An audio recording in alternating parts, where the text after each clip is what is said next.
Shalom sidang jemaat Tuhan. Ada beberapa pengumuman yang akan saya bagikan. Pertama, ibadah online akan tetap dilakukan sampai pengumuman dari pemerintah. Kedua, semua pertemuan gereja diliburkan. Ketiga, komsel-komsel masih bisa dilakukan via online melalui aplikasi Zoom. Dan keempat, ibadah youth dilakukan via online setiap Sabtu jam 5.30 melalui aplikasi Zoom.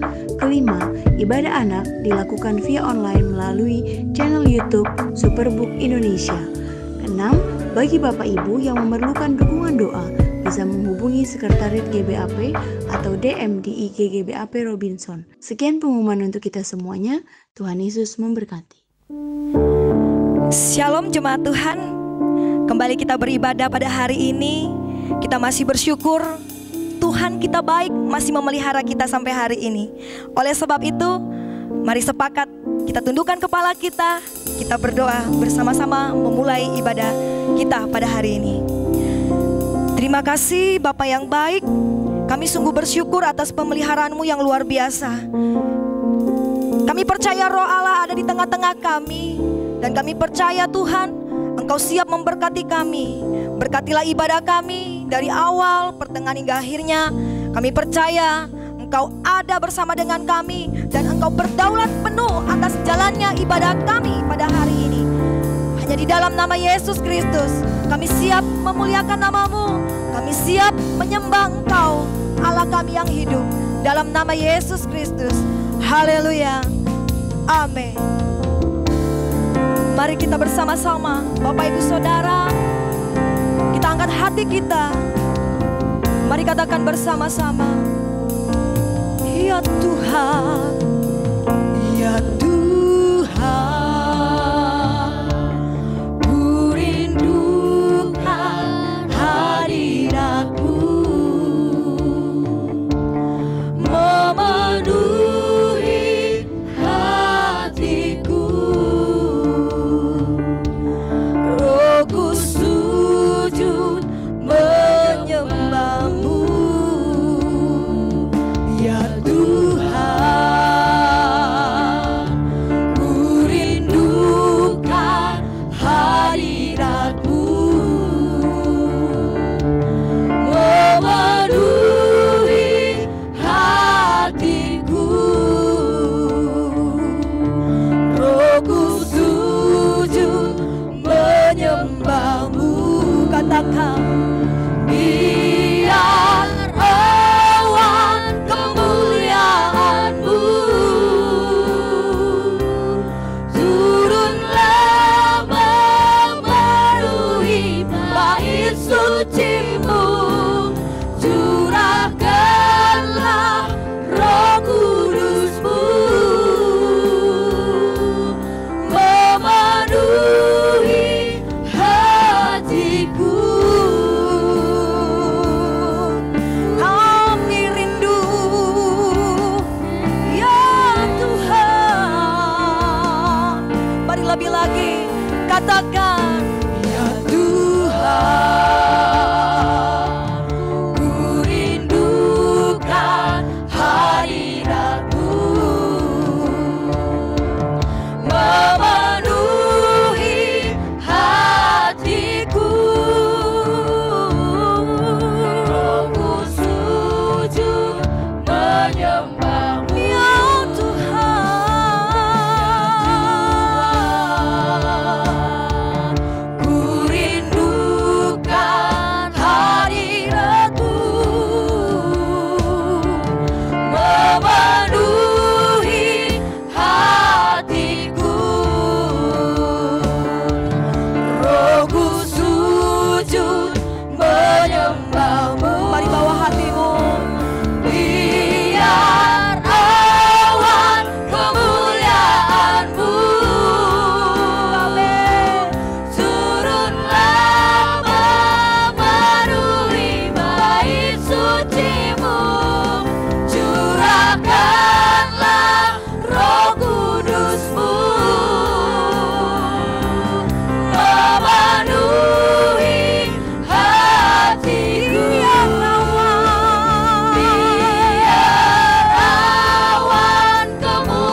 setiap lutut akan bertelut, dan setiap lidah akan mengaku bahwa Yesuslah Tuhan, Allah yang hidup, Allah yang luar biasa, Allah yang hebat. Kami mau lebih lagi menyembah-Mu ya Tuhan. Kami mau lebih lagi.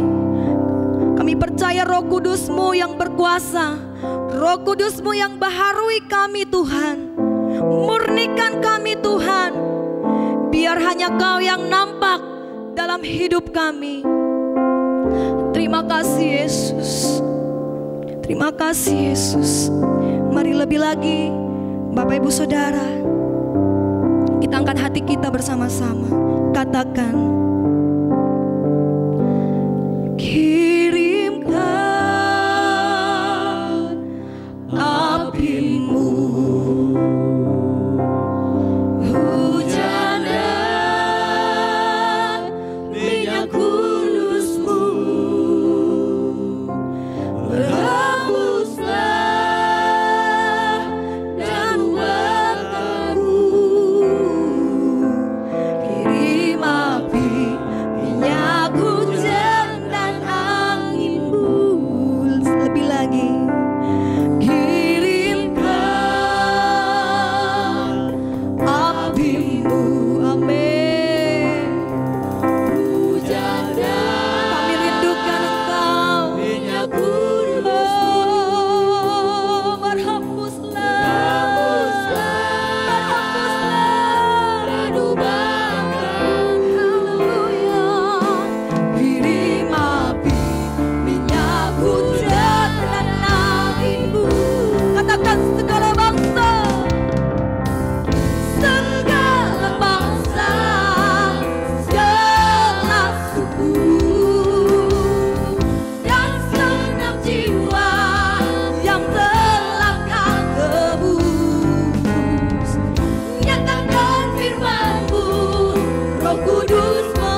melalui hamba-Mu Tuhan, agar firman-Mu menjadi pengingat atas kami.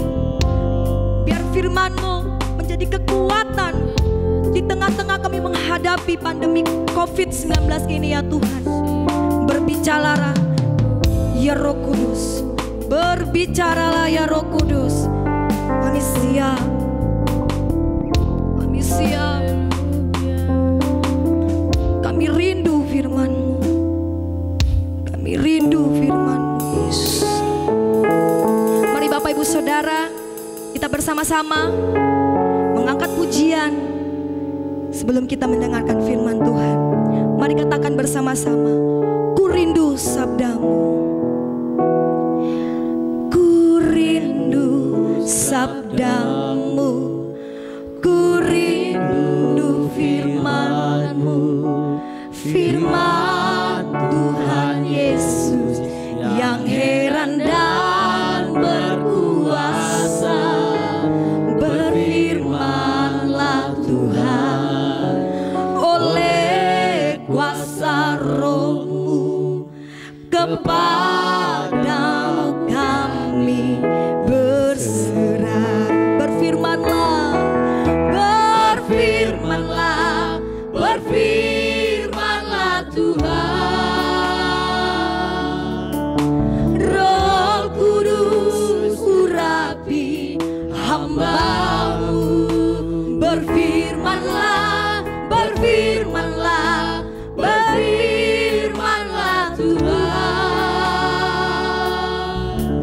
Ku rindu menikmati sabda-Mu. Lebih lagi, mari katakan bersama-sama, ku rindu, ku rindu sabda-Mu, ku rindu firman-Mu, firman Tuhan Yesus yang heran dan berkuasa. Berfirmanlah Tuhan, oleh kuasa Roh-Mu, kepadamu kami berserah. Berfirmanlah, kami kuat karena firman-Mu, kami bisa bertahan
kita berdoa sebelum kita mendengarkan firman Tuhan.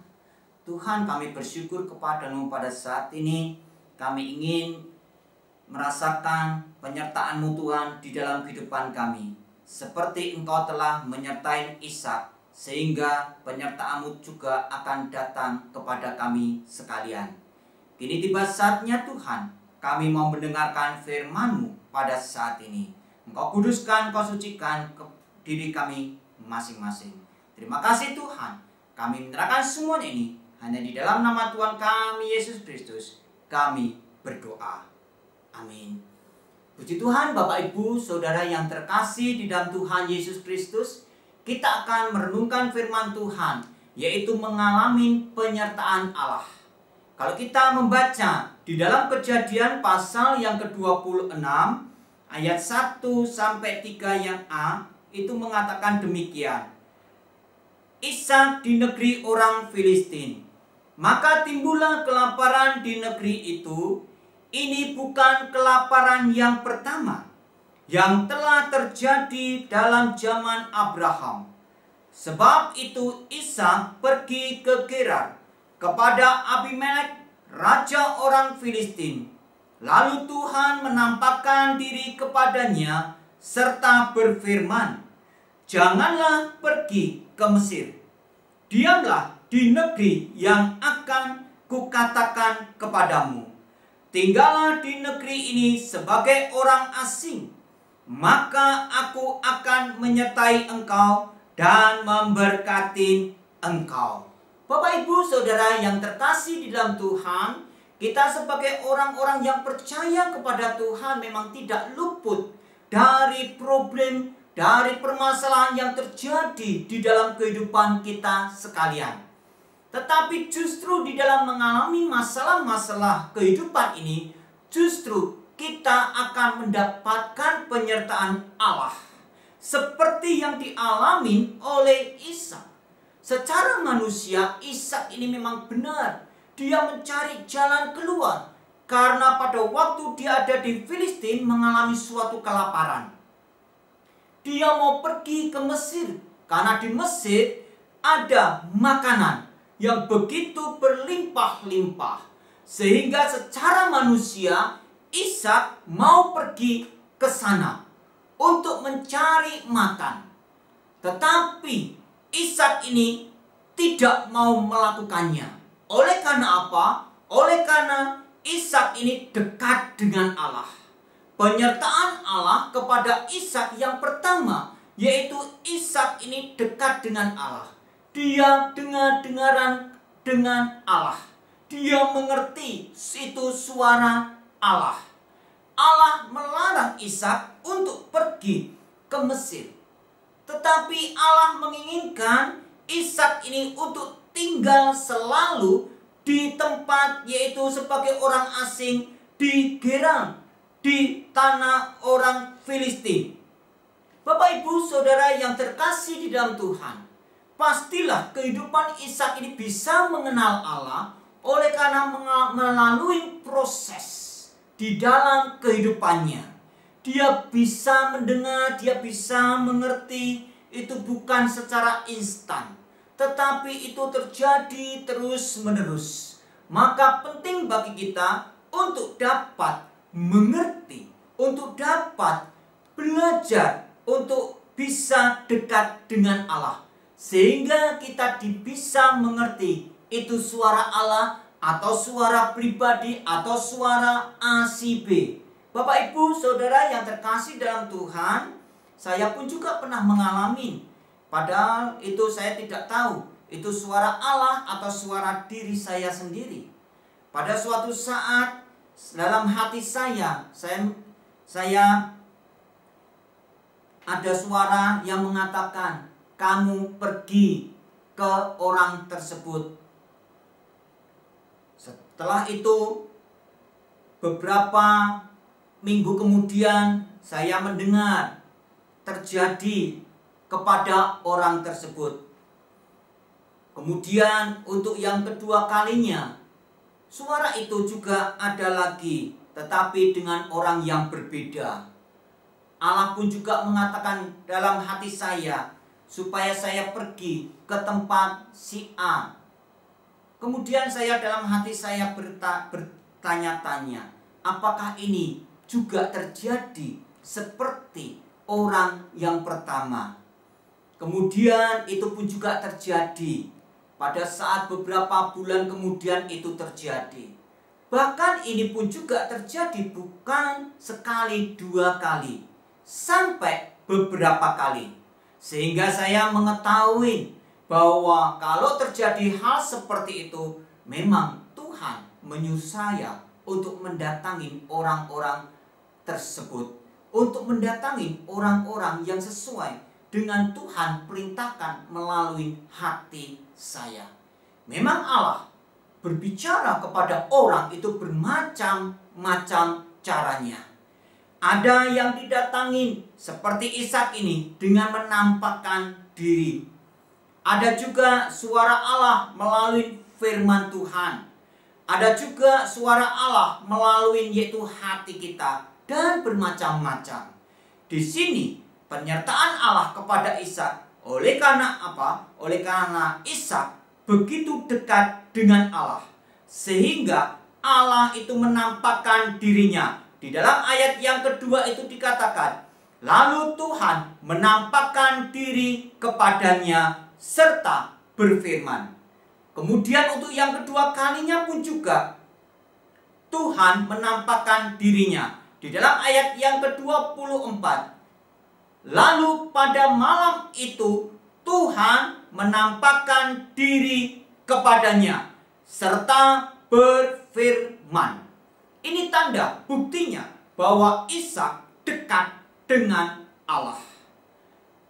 Bukan itu saja, Ishak ini adalah orang yang taat kepada firman Tuhan.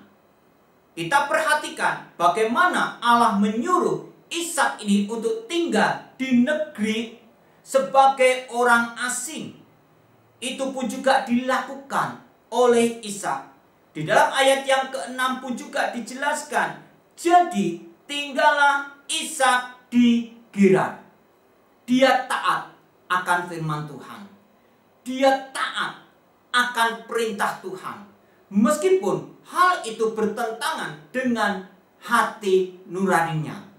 Dia mengalami kelaparan. Dia ingin pergi untuk mencari makan.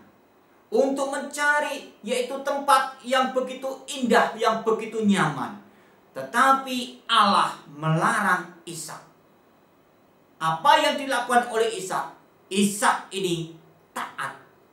Maka itu Tuhan menyertai Ishak. Dan juga bukan itu saja.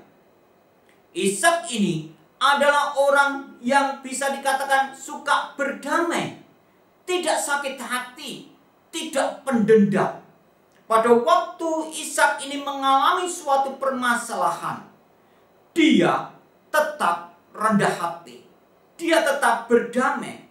Kalau kita membaca di dalam ayat yang ke-16 itu dikatakan, lalu kata Abimelek kepada Ishak, pergilah dari tengah-tengah kami, sebab engkau telah menjadi jauh lebih berkuasa daripada kami. Jadi pergilah Ishak dari situ, dan berkemahlah ia di lembah Gerar, dan ia menetap di situ. Kemudian Ishak menggali kembali sumur-sumur yang digali dalam zaman Abraham ayahnya, dan yang telah ditutup oleh orang Filistin sesudah Abraham mati. Disebutkannya lah nama sumur-sumur itu menurut nama-nama yang telah diberikan oleh ayahnya. Ketika hamba-hamba Ishak menggali di lembah itu, mereka mendapatin di situ mata air yang berbual-bual airnya. Lalu bertengkarlah para gembala Gerar dengan para gembala Ishak. Kata mereka, air ini kepunyakan kami. Dan Ishak menamai sumur itu Esek, karena mereka bertengkar dengan dia di sana. Kemudian mereka menggali sumur lain, dan mereka bertengkar juga tentang itu. Maka Ishak menamai sumur itu Sitna. Ia pindah dari situ dan menggali sumur yang lain lagi. Tetapi tentang sumur ini mereka tidak bertengkar. Sumur ini dinamainya Rehobot. Dan ia berkata, sekarang Tuhan telah memberikan kelonggaran kepada kita, sehingga kita dapat beranak cucu di negeri ini. Penyertaan Tuhan, oleh karena apa? Ishak ini tidak pendendam. Dia suka berdamai. Meskipun dijahatin, Ishak pun juga tetap mengalah. Dia mengalah. Dia tidak melawan. Tetapi dia yaitu bisa berdamai dengan orang-orang yang jahat. Kadang-kadang kita pun juga mengalami akan hal seperti yang Ishak alami. Bagaimana respon kita? Apakah kita memberontak? Apakah kita juga melawan? Tetapi Ishak ini disertai oleh Allah. Bukannya dia itu takut dengan orang-orang Filistin ini, tetapi dia menyadari bahwa nanti Allah itu akan menyertai. Jalan seperti ini pun juga dialami oleh Ishak.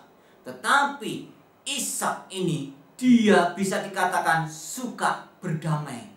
Dia tidak sakit hati meskipun dia dimungsuhin banyak orang pada saat itu. Dia akhirnya pindah ke tempat satu ke tempat yang lain. Akhirnya Allah pun juga memberkati Ishak. Akhirnya dia ada di sumur yang diberi nama Rehobot. Saudara yang terkasih di dalam Tuhan, bukan itu saja. Ishak yaitu dia suka berdamai, tetapi dia juga yaitu menanam, menabur di tempat yang tidak menguntungkan sebetulnya. Dia sebetulnya mendapatkan firman Tuhan bahwa dia itu disertai oleh Allah. Tetapi dia tidak, yaitu hidupnya tidak seenaknya sendiri. Dia istilahnya itu tidak ngejepke, yaitu karena disertai oleh Allah sehingga dia itu merasa ongkang-ongkang, merasa enak sendiri. Tetapi dia tetap melakukan segala sesuatu yang menjadi tanggung jawab dia. Dia menabur. Kalau kita membaca di dalam ayat yang ke-12, maka menaburlah Ishak di tanah itu, dan dalam tahun itu juga ia mendapat hasil 100 kali lipat, sebab ia diberkati Tuhan. Dan orang itu menjadi kaya, bahkan kian lama kian kaya, sehingga ia menjadi sangat kaya. Puji Tuhan, Bapak Ibu Saudara yang terkasih di dalam Tuhan. Kalau kita belajar Ishak ini, meskipun dia mengalami yaitu tanah yang kering, tanah yang gersang, paceklik yang terjadi, tetapi Ishak tetap berusaha untuk mencari makan di tempat yang tidak enak, yang sulit sekali secara manusia. Tetapi dia tetap melakukan dan berusaha, sehingga penyertaan Allah itu menyertainya. Demikian juga di dalam kehidupan kita. Kita kadang-kadang permasalahan itu terjadi. Kita telah menjadi anak Tuhan, kita punya pemikiran bahwa kita pasti tidak akan mengalami permasalahan. Tetapi hal ini pun juga pasti bisa terjadi. Tetapi kalau kita tetap mengandalkan Tuhan, tetap taat kepada Allah, dan juga dekat dengan Allah, dan kita menjaga sikap hati kita, tetap mengandalkan Tuhan, kita menabur di tempat yang jelek, menabur di tempat yang tidak menguntungkan, bahkan kita tetap dimungsuhin oleh orang kanan kiri. Kalau kita dekat dengan Allah, pastilah apa yang kita lakukan selalu diberkati dan menjadi berkat. Ishak ini menabur dalam keadaan yang sulit. Dia menabur dalam keadaan yang tidak menguntungkan, karena dia tetap berharap bahwa dia disertai oleh Allah. Bapak, Ibu, Saudara yang terkasih di dalam Tuhan, itulah rahasia kenapa Ishak itu dapat penyertaan oleh Allah. Oleh karena dia hidupnya dekat dengan Allah. Dia taat akan firman Tuhan. Dan dia juga yaitu bisa memaafkan. Dia berdamai. Bahkan Ishak ini selalu menabur, tidak malas-malasan. Itulah berkat yang menyertai Ishak. Demikian juga di dalam kehidupan kita. Kalau kita tetap taat selalu akan firman Tuhan, dalam keadaan sesulit apapun, biarlah iman kita tetap kuat di dalam pengiringan kita kepada Tuhan. Pastilah penyertaan Tuhan itu selalu ada di dalam kehidupan kita sekalian. Puji Tuhan, Tuhan Yesus memberkati. Mari kita berdoa. Tuhan, kami bersyukur kepadamu. Ajarin selalu kami Tuhan akan taat akan firman-Mu. Dan juga kami supaya kehidupan kami selalu dekat akan Engkau. Supaya kami juga berdamai dengan lingkungan sekitar kami sekalian.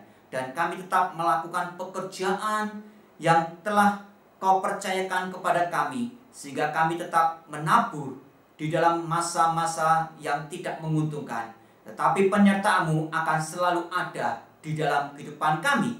Sampai Engkau datang untuk yang kedua kali. Terima kasih Tuhan. Kami menyerahkan semuanya ini hanya di dalam nama Tuhan kami Yesus Kristus. Kami berdoa. Amin.